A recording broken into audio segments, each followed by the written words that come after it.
WhatsApp Riders, আমি ঈশান এবং তোমরা দেখছো ঈশান রাইডস। আজকের ভিডিওটা তেমন একটা স্পেশাল না, বাট আজকের দিনটা কিন্তু অবশ্যই স্পেশাল, কারণ আজকে হচ্ছে 3 জুন। 3 জুন বিশ্ব সাইকেল দিবস। অলরেডি তোমরা থাম্বনেল দেখে বুঝে গেছো যে আজকে আমি কি করতে যাচ্ছি। আমার কাছে একটা পুরনো সাইকেল আছে যেটা আমি গতকালকে সারাতে দিয়ে এসেছি। তো ওই সাইকেলটা তো অনেক প্রবলেম ছিল, বাট ওটা আমি ঠিক করে নেব, সমস্যা নাই। এবং আজকে বিফোর অ্যান্ড আফটারের একটা ভিডিও বানাচ্ছি। সো একটু পরে বিকালে সাইকেলটা আনতে যাব, তখন তোমাদের সাথে আবার দেখা হবে। ততক্ষণ সাইকেলের কী অবস্থা ছিল সেটা তোমরা দেখো। আর হ্যাঁ, যখন আমি সাইকেলটি বাজারে নিয়ে গিয়েছিলাম তখন কিন্তু ভিডিও শ্যুট করতে পারি নাই, কারণ তখন বৃষ্টি নেমেছিল অনেক, আর এর জন্য ভিডিও করা পসিবল হয় নাই। তো একটু পরে আনতে যাব, তখন দেখা হচ্ছে তোমাদের সাথে। তো চলো ভিডিও শুরু করা যাক। তো এই হচ্ছে মূলত সাইকেল। এখানে দেখতেই পাচ্ছ যে শিফটারগুলোর অবস্থা কিন্তু একদমই খারাপ, কাজ করবে না সম্ভবত। আর এখানে যদি দেখো ব্রেক ক্যালিপারও নাই। আর এখানে সামনের ক্র্যাঙ্ক সেটের অবস্থা কিন্তু জং ধরা, কিন্তু চালানো যাবে।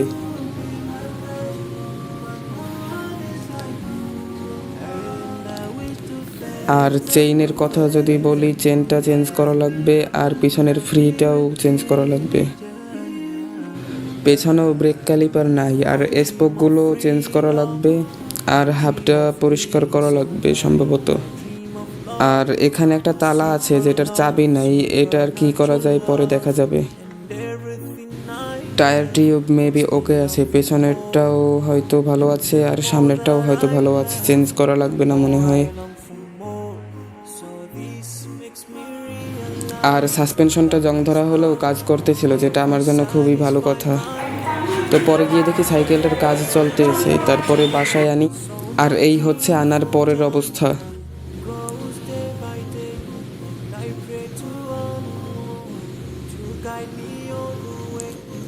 এখানে ফ্রি লাগানো হয়েছে, নতুন ডিরেইলার, নতুন চেন, নতুন প্যাডেল, নতুন ক্র্যাঙ্কসেটটা পুরনোই, সামনের গিয়ারটাও নতুন,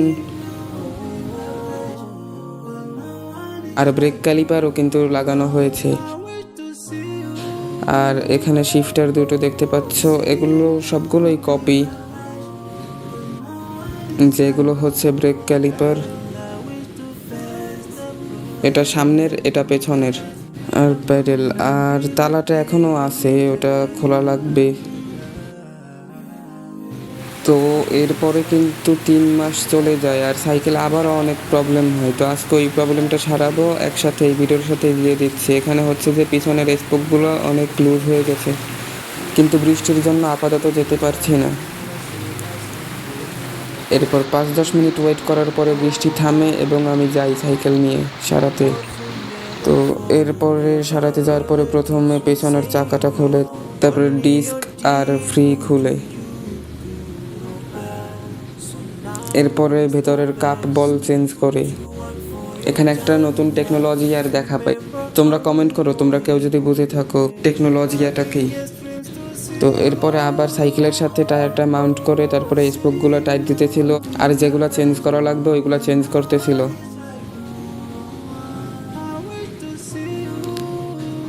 তো স্পোকের কাজ শেষ করা হলে আবারও ডিস্ক আর ফ্রি লাগানো শুরু করে, তারপরে মাউন্ট করে দেয়, শেষ। তো তারপরে মোটামুটি প্রবলেমটা সলভ হয়ে যায়। তো এই ছিল আজকের ভিডিওটা কেমন লাগছে জানাই।